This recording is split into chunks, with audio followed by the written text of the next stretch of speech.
Hello there, and welcome to another episode of the Cannabis Man podcast. I'm your host, Don Kleppen, and thanks for clicking on the show. My guest this week is a very knowledgeable cannabis grower. He's had a home grow for many years and is currently set up in Colorado, so he talks a little about the state market there, and he also shares his story of how he discovered cannabis as a young man and how it greatly improved his quality of life, and it allowed him to get off of several pharmaceuticals which were affecting him in a negative way. Also, we have the news joint wrap, got a few stories and events to get to around Illinois related to cannabis, and a story with more federal focus as we all look toward the White House to do something regarding cannabis, whether it's the Safe Banking Act, decriminalization ideally, but crickets, that's what it's been thus far. What those crickets could mean for the U.S. at large and all the state-run cannabis markets that have popped up thus far. Go ahead and leave a rating or review for the show if you haven't already,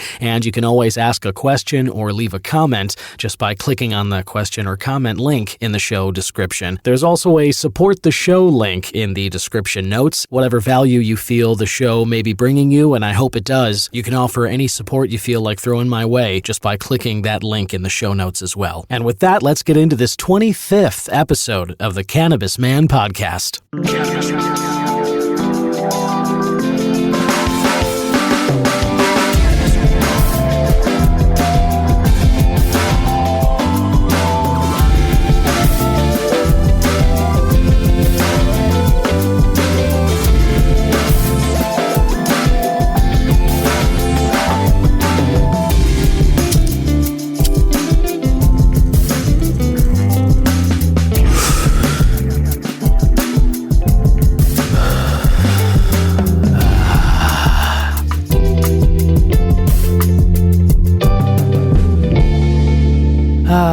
That's the stuff, listener. I hope you're in a great mood, or whatever your day has brought, or whatever it has in store ahead. I hope you can just take this time to chill out, stop a moment, reflect on the ever-changing vista in front of us, having to do with the cannabis landscape anyway, and how exciting it is just looking over the past decade. Really, we're about 10 years from when the first states legalized recreationally in the U.S. cannabis, and man, think of how much has really shifted in these last almost 10 years, and there's ever more changing all the time. So cheers to that. And with that, my strain of the week this week, listener, that I picked up legally in Illinois, where I reside and record the show from, and where I shop for my cannabis. I'll go to whatever dispensary is nearby me, or whichever one happens to be on a path that I can get to. This weekend, I went to Dispensary 33 in Andersonville, and I picked up some shortbread flour. It's described as a sweeter treat. Lemon notes, though, tart also,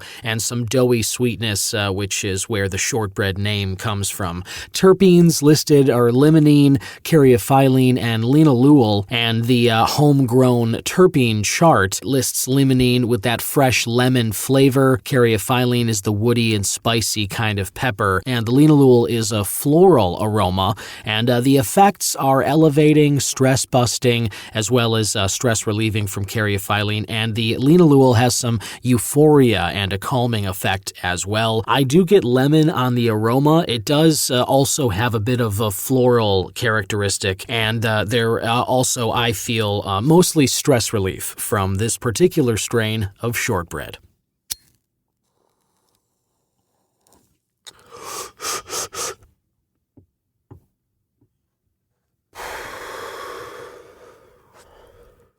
Yeah, that's the stuff.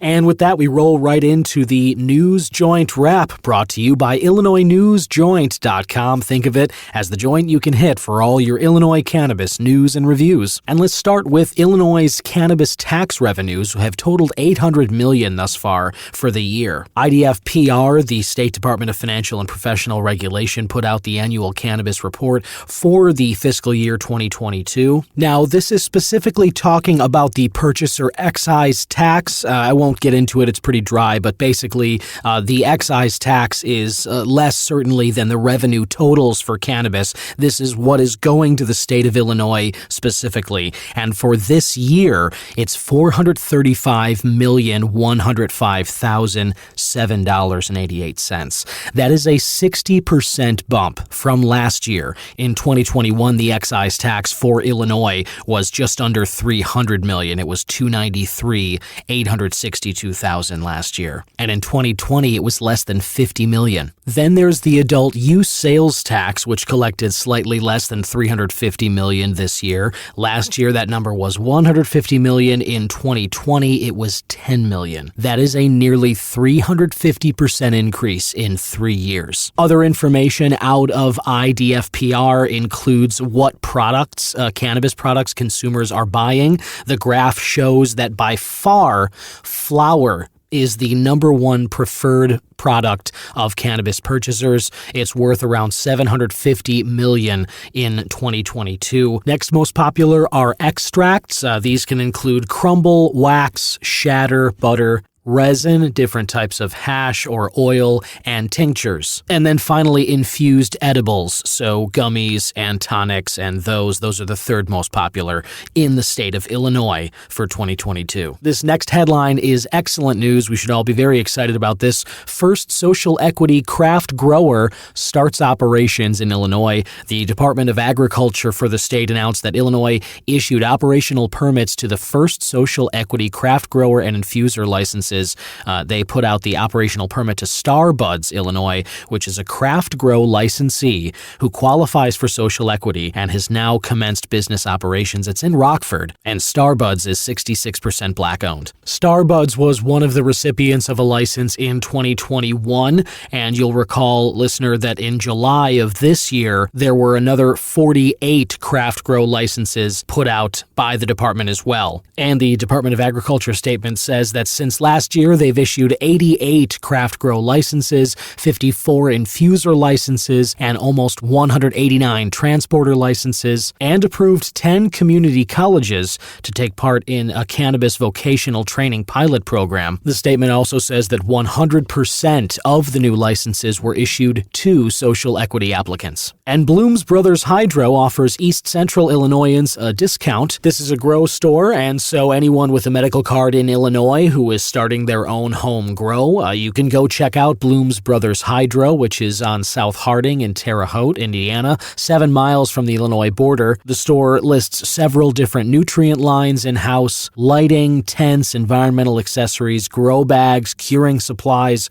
and more. Illinois News Joint has a special promo code for you to use, ILNJ22, and you can get 20% off in-store purchases if you go to Bloom's Brothers Hydro and check out any growing supplies they have if you've got or you're thinking of starting a home grow operation. And as always, you can find out more information about that story and the others I mentioned at IllinoisNewsJoint.com. Listener, my guest today is a unique individual and is certainly unique for the show. He is the first fellow podcaster I've had as a guest on the show, and I'm very excited to talk with him. He's also an incredibly knowledgeable home grower of cannabis, and he shares a lot of that great knowledge on the podcast he works on. It's the host of the Homegrown Cannabis podcast, Derek Kronic Larose. Welcome, Derek. Thanks for jumping on. Man, that was a great introduction, man. Thank you so much. I appreciate it. I'm excited to be here. Thanks, man. Yeah, excited to have you. Really appreciate you taking some time. You really do put on a great show with the. Now, I want to get the title right here, just in case anybody's looking.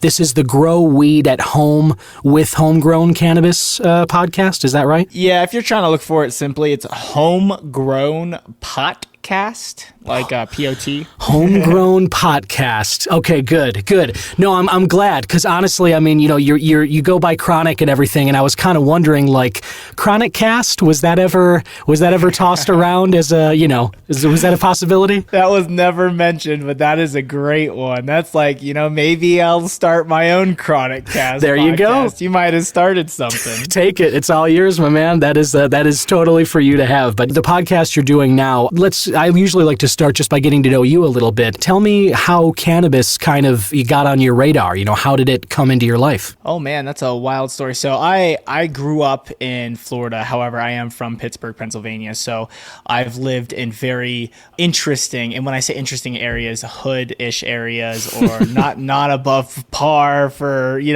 safety.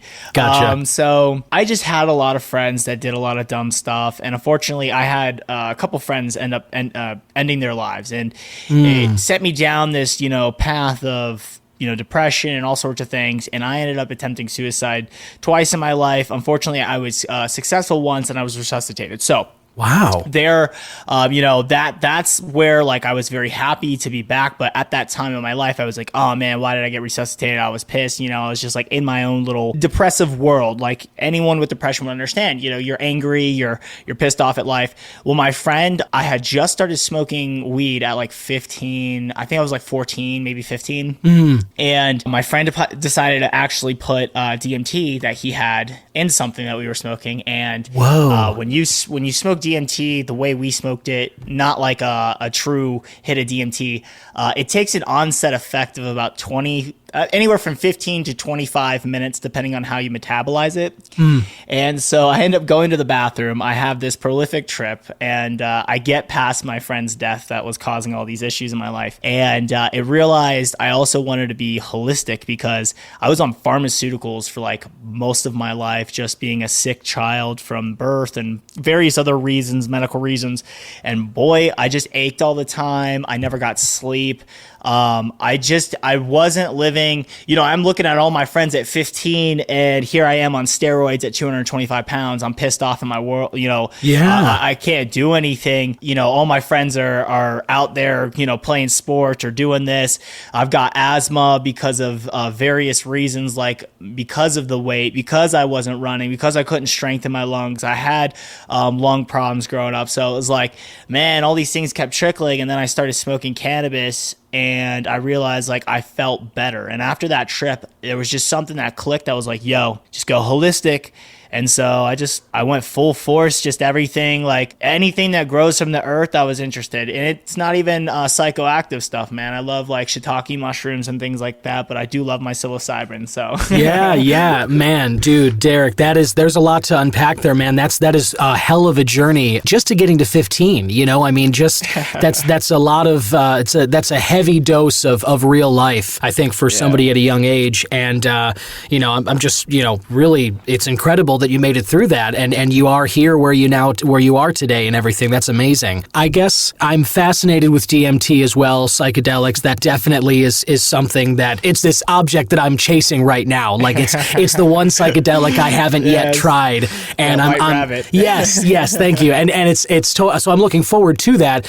But you touched on something, I think a few different things, but one thing I want to zero in on is just simply the quality of life aspect of what you experienced. I mean, I think just that painting the picture that you just did, I think we can all relate to somebody who's feeling like everything was such a negative, and everything must have been so hard. Like you said, you're looking at your friends who are 15 and everything's probably easy because they're in good health and they're young and just, enjoying life. And obviously you are experiencing all these restrictions and barriers to some of that positivity, to some of that quality of life.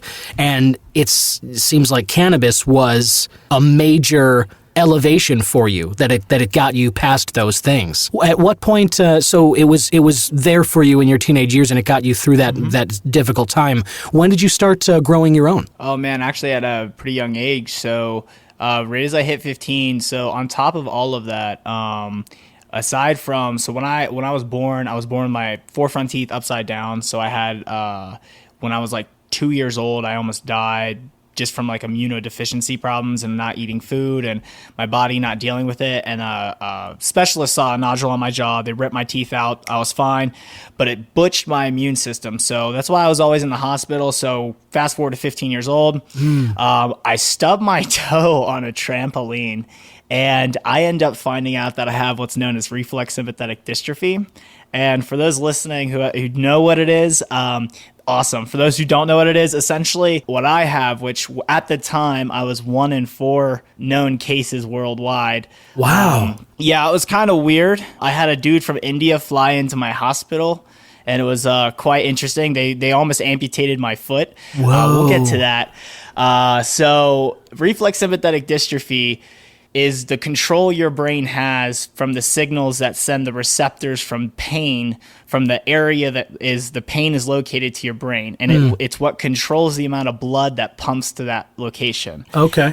People who have reflex sympathetic dystrophy, basically every nerve ending possible in that location gets inflamed and your body pumps an immense amount of blood to that location to the point of it swelling. Oh, man. And to put in perspective, a lot of people, I try to put into a pain scale. I don't know if you've ever had tattoos or if you listeners have had tattoos. I'm able to tattoo myself for 13 hours with no issue. That's just because I have a stupid pain tolerance and I don't mind pain, because when I say RSD was the most excruciating pain I've ever felt, they gave me a solution to rub on my foot because physical therapy is the only cure, meaning moving it around. And they gave me a lotion that was 13 different painkillers and all sorts of things in it. It didn't even touch the pain, but I started smoking weed and my pain would go away and I was able to work through that. Wow. And that would come and go through from 15 to 17. That came and went about 3 different times and I wasn't able to walk 2 of the times. So, man,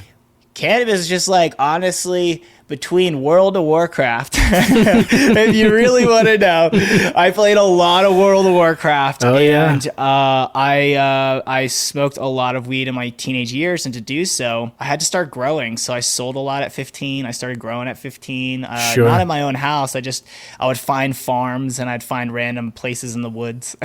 Wow, like a guerrilla grower.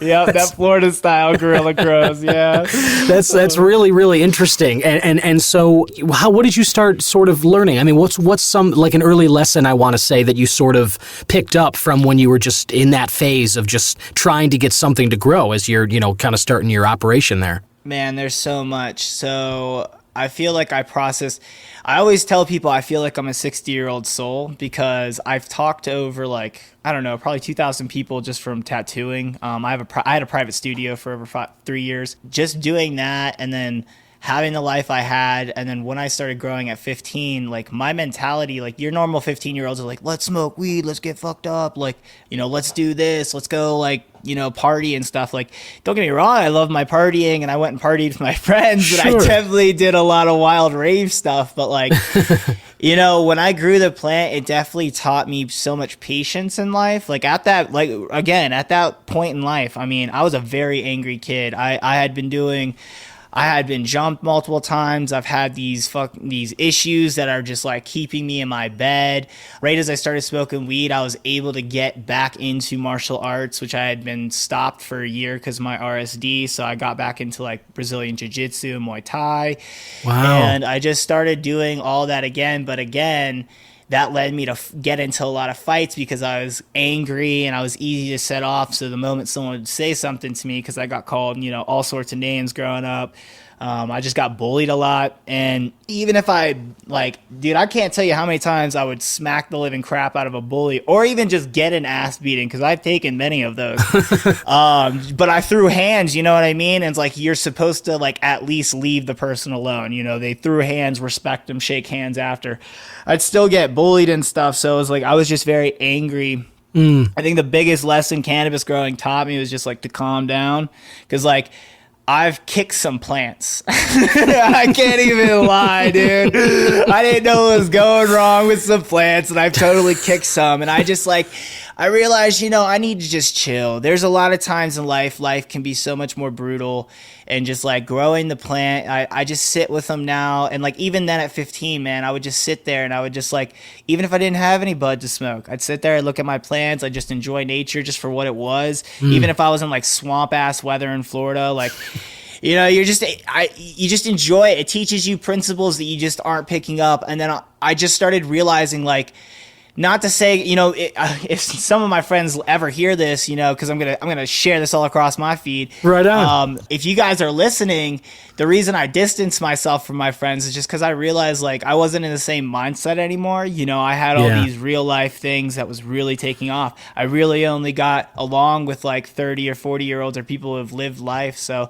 weed just taught me patience and to calm down in life. Yeah, and I get that, and I think that that's very relatable to people. I think sounds like you kind of got to this sort of maturing phase a little bit earlier than a lot of people do. I think most people, once you get out of high school or whatever, you kind of find that same thing. A lot of people drop out of touch with people that they had relationships with because you just find circumstances in life change, and then you're no longer forced to spend a lot of time together. You end up having sort of different goals, or you have different just circumstances, things going on. And that puts you in a different place mentally. And so sometimes it's just for the best. It's just natural that the relationship kind of either changes or drops off entirely. And I think that's just natural. It's kind of a part of life. One of the things you mentioned during that was kind of how you'd get in fights and you've been jumped, many times. And I remember during the interview when I was on your show, Derek, the Homegrown Cannabis podcast, you were mentioning that you've been able to heal a lot of damage that you suffered during those fights and some of those experiences that you had. Talk a little about I know you had more than one concussion. I know you've had several of those. So talk a little about kind of how bad it was and how you've been able to kind of work your way back from that with the help of cannabis and stuff. Absolutely. You guys might have heard the intro. I said interview instead of introduction. That's a stutter. That's a tick that I have. So it comes and goes, man. It used to be much worse to where like T words or S words I couldn't even get out. They would just that kind of thing. Mm-hmm. I never went to speech therapy, but I did speech therapy myself by forcing myself to do YouTube or Twitch stream or do various things over the years. Like me and my buddies and I, that's another thing. I try to be an English stickler with my own brain because like you have to be if you have speech impediment problems or if you get brain concussion problems. So concussion wise, I've had 12 to 13. I've had 6 of confirmed major concussions. My God. That's so many. Yeah, dude, the worst one happened because my brother's now current wife left conditioner in my bathtub when I was sharing a Jack and Jill bathroom. I had a bedroom that was connected. Oh, man. And she left conditioner on a white, it's like a white conditioner on a white, textile floor. Surface. Oh, no. I stepped into it, bro, and I smacked my head off the corner. To note how hard I hit, I put my knee through the side of the tub. Oh, my God. Oh, my God. That sounds so painful, dude. Yeah, so one of my worst concussions was that. But, I mean, I've been, had my head kicked into a brick wall. I've been jumped. I've had my head slammed into pavement. I've had some dumb concussions, too, where it's like I was doing parkour with friends one time in Florida after watching like early YouTube parkour videos like you do when you're 12. Sure. And I went to jump across something, cleared it, didn't see there was a pole head height, smacked my head on landing, got a concussion. Oh, man. So fast forward to like healing wise or what the overall damage was the worst one was the last one, which was the tub. So at that point, I was having anytime a rainstorm would come in, I mean a light rainstorm, I'd have severe migraines to the point where I'd puke, vomit, and I'd be in tears. Just like I couldn't even help tears come out. Like it's not like I was crying necessarily. It literally was just such excruciating pain that tears would just come. There's only 2 points in my life that brought me to that, and it was migraines from concussion damage and RSD. So that would happen every single time there was a rainstorm, which in Florida there's rainstorms almost every day. And then so I would get light sensitivity at random times, which would affect my driving. So I couldn't drive. And I just chose not to. Not that my parents never really asked. I never told them. I never told anyone of these issues. These are things I started talking about because, more people need to understand that concussion damage can be healed with certain things if you take time to heal it. But I was getting to the point where my eyes wouldn't dilate. Whoa. And my eyes would go full dilation and I would take in like all the light and I'd just start profusely crying, and then I couldn't see anything. And that happened twice while I was driving on the highway. Had to pull over, super scary. So I was like 17, 18, right around where I started saying, okay, pharmaceuticals aren't doing anything. This was my last bout with suicide. This was the third suicide attempt in my life. Unfortunately, I know everyone's listening like, okay, he didn't do it again. No, I was dumb. But since then, I've been good. So well, that's good. I was on pharmaceuticals. Yes, I was on pharmaceuticals. I was on Lunesta and a few other pills, antidepressant, an anticoagulant for blood thinning or whatever that is, anti-anxiety, and then an anti-inflammatory. There was a couple of them. They have you on a whole regimen when you take those sleeping pills. And Lunesta ended up making me go into this weird, I don't even know what to call it. It was like a trance-like state. I had gotten brain shocks for 3 days that prevented me to sleep.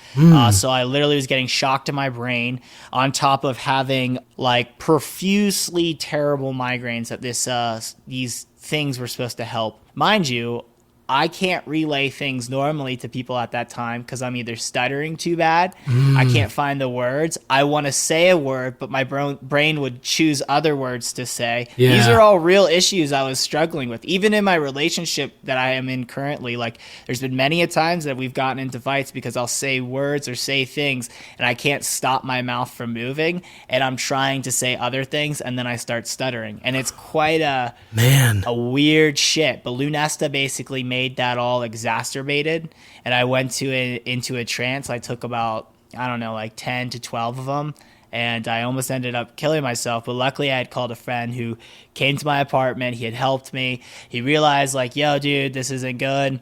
I talked to my fiance. I ended up going to a 1.5 years of therapy, and in doing so, it was like we practiced some EMDR, which included speech therapy, and included like holistic research on psilocybin and what psilocybin does for the brain. And like, so I started doing psilocybin, and essentially after the first several doses, it was very, very drastic. The first dose, I did a very big dose, and it was very drastic. I literally felt more clear in my mind. I was noticing that when I was saying words, I was getting them out.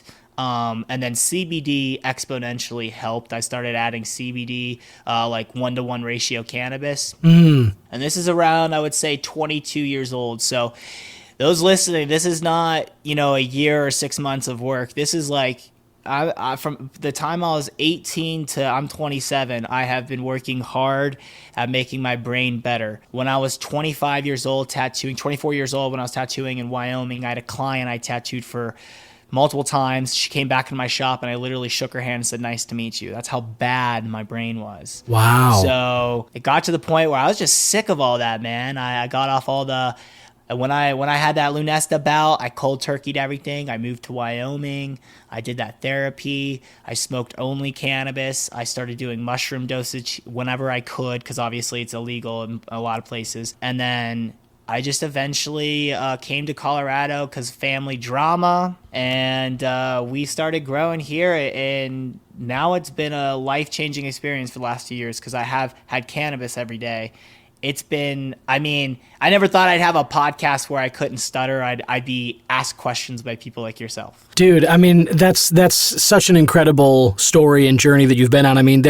There's a lot in there that I'd love to touch on, but I just think crucially important is just to say, as you did, that you took it's been a long road for you. That's basically, it sounds like about almost 10 years that you've been sort of working at this, and congratulations to you. For coming through that, for coming from where you did, making that decision to get off of the pharmaceuticals. I just think that it's so fascinating. I was just reading a study today, and I'm going to try and get somebody on the show to talk about this. The tens, if not hundreds of billions of dollars that legal cannabis is going to cost these pharmaceutical companies. And I've sort of hinted at this on the show before, and something I want to explore.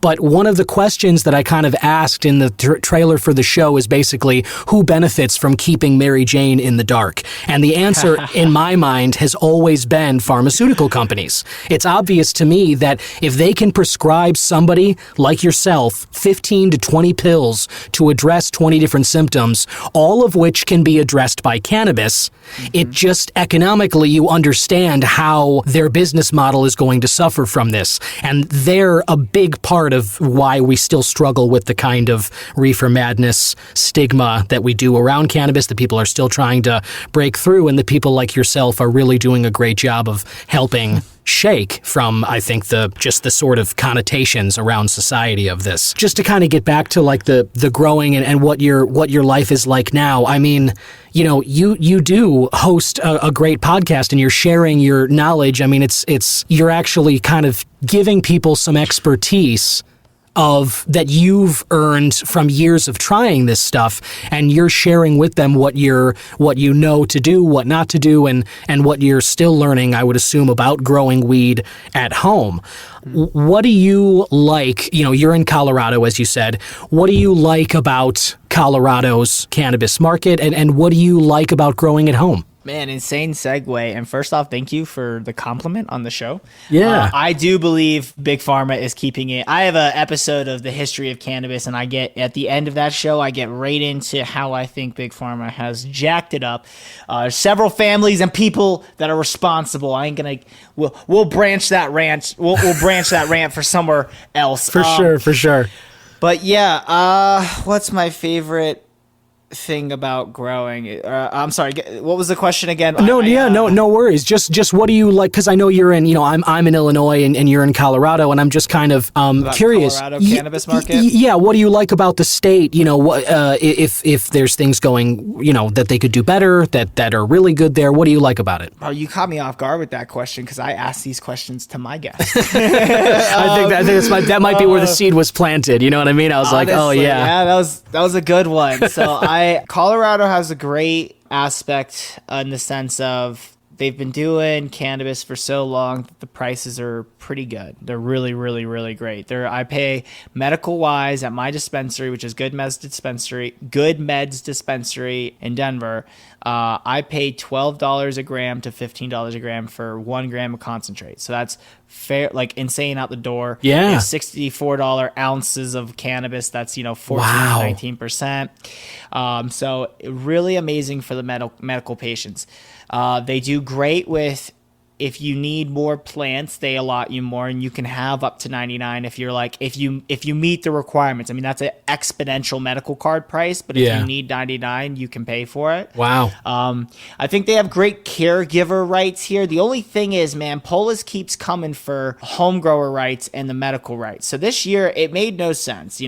They're pissed off about the black market, and it's funny you say Big Pharma.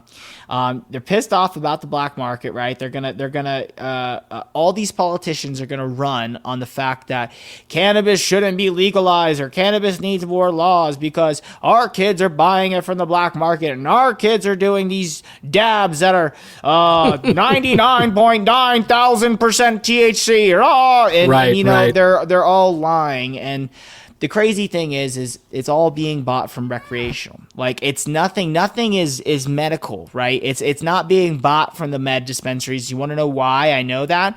Because you have a limit at the medical dispensaries. That limit wasn't that high to begin with. If you pay for an exponential limit, you have to go to a doctor. Generally, you are being seen for a specific, if you're getting a high plant limit, I'll tell you what, my medical interview evaluation, whatever you want to call it, was an hour and a half. You know what I'm saying? You're not going to go there if you're just some dummy trying to sell on the streets. And I'm not saying these are some dummies selling on the streets, but the big players aren't buying from dispensaries. Big players buy from cartels or have their own grow ops or do their own things. And that's where it's like when Polis decided to I was supposed to have a renewal this year that I only paid $63 for. Right? When you say Polis, is that like a Colorado state group or something like that? Oh, governor. governor. Got it. Okay, sorry, I wasn't familiar. Governor. Gotcha. Yeah, I might get you hit with some all sorts of weird warnings now. You might get taken down like I get taken down. Hey, canceling is good for the brand from what I hear, so I'll take it. So Polis really came after med cards. They made everyone have to redo their evaluations. They increased the price of a med card. They cut the limits. So I'm allotted on my med card. I should be allowed to buy 16 grams of concentrate or X amount of pounds of cannabis. It's a very high limit. I have a ridiculous pain. I have disc in my neck jacked up and all sorts of things. And I generally would smoke about 12 grams of concentrate a week when I had my limit, my proper limit. He went and cut that to where dispensary, you can get that limit, but dispensaries have to give you an extra form every time you go in with everything properly labeled. Like, there's so many stipulations that if they don't do this form proper, they can literally lose their entire license. So dispensaries literally told me flat out, and told every other person with med cards, they will only sell us the legal limit that they're allotted without going past the extra. So it's pretty much, you get half your limit unless you want to fill out that paper. Yeah, that's pretty sinister. Just from the way you described it, it sounds like one of those kind of intended consequences, or a way that somebody was ultimately trying to limit the amount that you could get, but didn't want to put that in the law because it might be unpopular. So they do it by this workaround where they make the dispensaries kind of scared of being held accountable for some mistake, which would be easy to make because of the forms, and then thereby they're essentially limiting you just because they're afraid of crossing that limit. Yeah. Absolutely. And another big part of it was when those black market THC vapes were big in the, the teenage community, and they're buying them shits off Instagram. That's how a lot of these laws came into action. They used those statistics, those vape cartridges to, not that I'm a proponent of tobacco. I am very much an opponent of tobacco. Tobacco, for sure. But I also have to say, that's another market that got hit because of those vape cartridge statistics and things that came about. And right. Let's go right back to the very start of where this all started. And if you want to look at the first research thing that caused cannabis to become illegal, and still, if you look at how they did it back then, it's literally just the groundwork that they do it now. It was a monkey that they pumped in an airtight suit with no oxygen.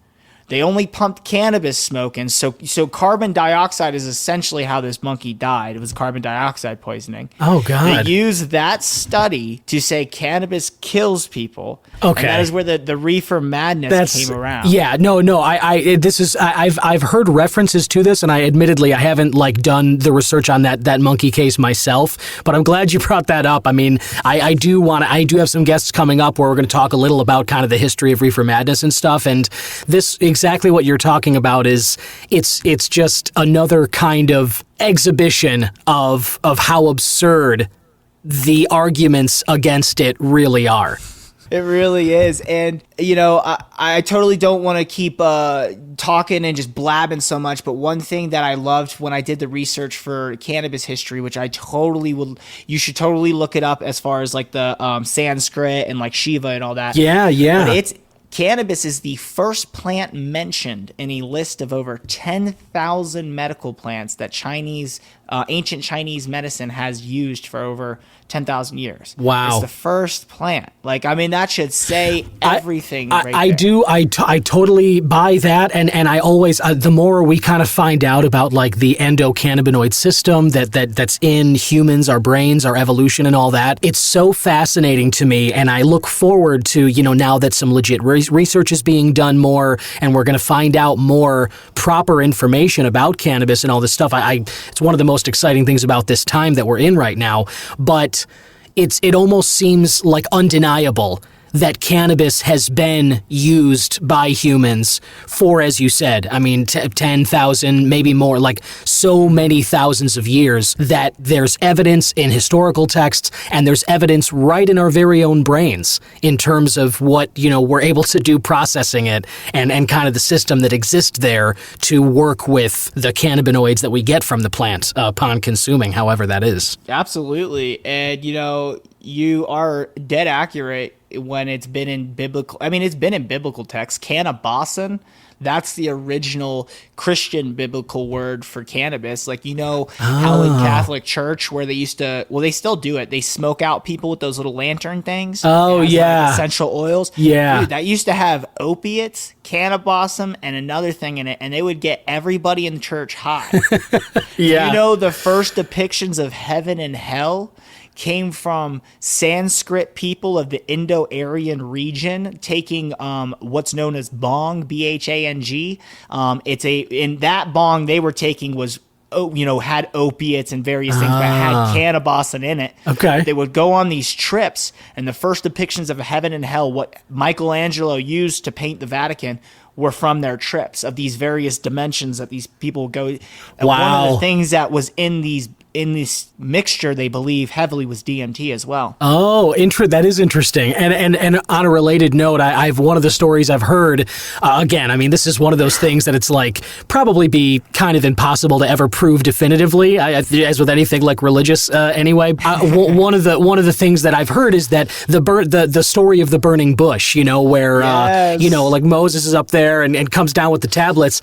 There's talk that bush was like an acacia or acacia, ACACIA. Yeah, yes, exactly. There's talk that those bushes had the DMT in them. And it's kind of like, okay, like and then you get into the whole like stoned ape theory thing about how, that's the missing link in our evolution between, the Neanderthals and the bipeds of us now. Like that sort of super jump of evolution might have come from either cannabis or psilocybin or something like that. And this is just, I mean, Derek, we could talk about this for hours and hours, and I definitely enjoy our conversations for sure.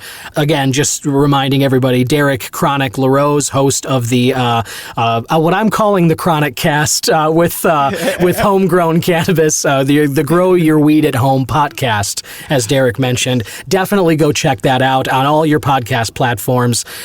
Derek, again, my man, thanks for coming on. I usually like to wrap these things up with some quick hits. I just kind of like to ask 5 rapid fire questions. You don't have to think too deeply about them. Are you game for this? I'm super game. Let's do it. Right on. All right, here we go. First quick hit. Morning bird or night owl? Which are you? I'm super night owl. Night owl. Nope. Definitely. I'm not a morning bird. You try to have a conversation in the morning, it ain't happening. Understandable.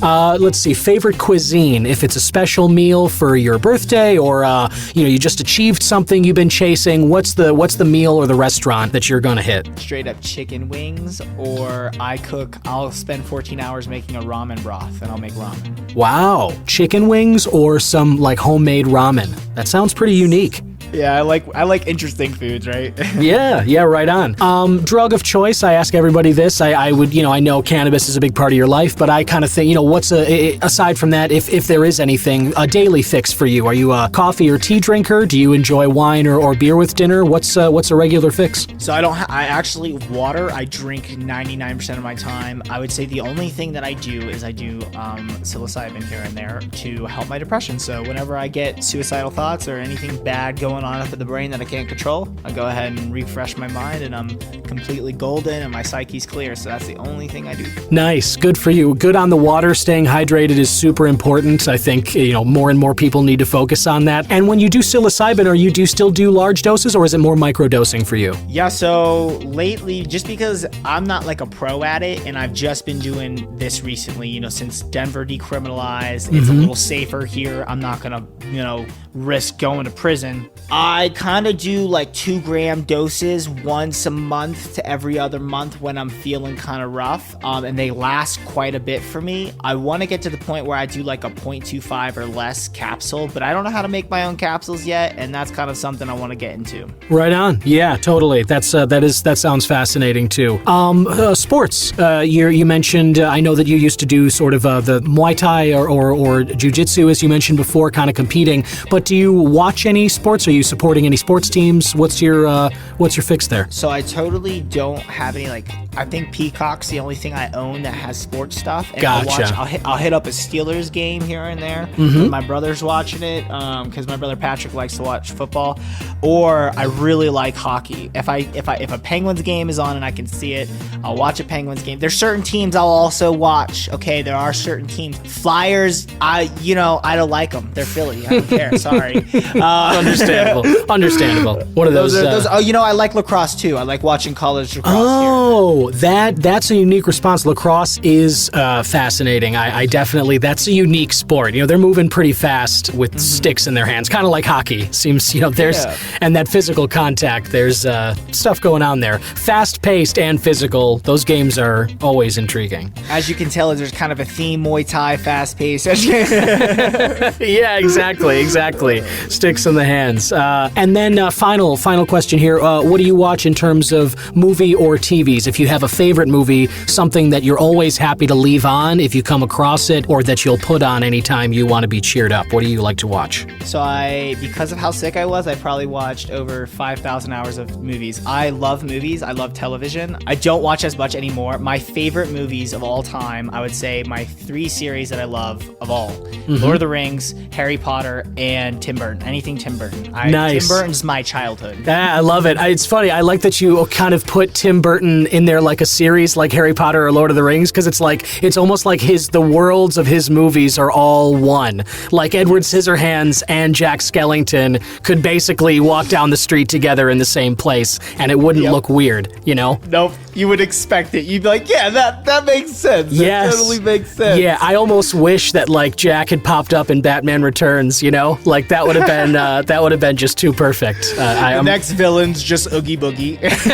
I would have loved that. I would have signed up for that 100%. Still kind of holding out hope that maybe Tim Burton does another superhero movie of some kind, because anything that guy does, I just adore. He's great. I know. I actually have the Jack Nicholson Joker on my thigh. Oh, no kidding. Dude, I mean, that is the best. There is Tim Burton even has a little like book of poetry. It's like a small, slim book. My dad got it years ago, and I'm going to try my best not to butcher this, and I'm only thinking of it now just as you brought up Tim Burton, but I'm going to try and get through this. It's very short, but it gives you an example of what Tim Burton's poetry is. The title of the poem is The Pincushion Queen, and it goes, "I do not envy the pincushion queen, for when she sits on her throne, pins push through her spleen."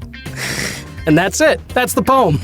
I love it. That's it. It has probably got some like little creepy little animation drawing with it. You know there's illustrations in that poetry book from Tim Burton, 100%. Yeah. That's awesome. I love it. I love his style of artwork. That's like the stuff he draws is just like my inner head. That's like my inner voice. You know what I'm saying? Yeah, I do.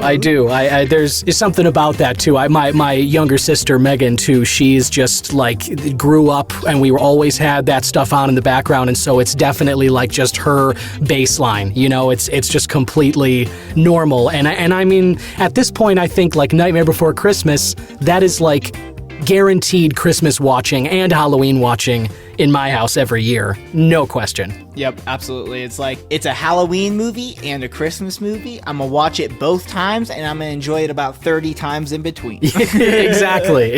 You got it. Well, again, Derek Kronic Larose of the Grow Weed at Home podcast with Homegrown Cannabis. Thank you so much for jumping on the show today, man. Always great to talk with you. Really happy that your life has improved the way that it has, and congrats on the great success of the podcast. I think everybody should go check it out, especially if you're interested in growing your own cannabis at home. Thank you so much, man. I really had a lot of fun, and it's been a blast chatting with you. And for your listeners, definitely go check out your episode that's going to be coming out. It was a fun interview, and your listeners will get to see some behind the scenes of the host they hear all the time. Yeah, please do. I had a great time chatting with you as well, and exactly, it was on camera, which is something I don't do too often, and I had a blast. So I encourage everybody to keep an eye out for that too. And you and I, Derek, I'm sure we'll talk again in the future. And just keep up the great work, my man. You're doing good stuff. Thanks, man. You have a wonderful day, and you keep up the great work as well. I'll definitely chat with you in the future.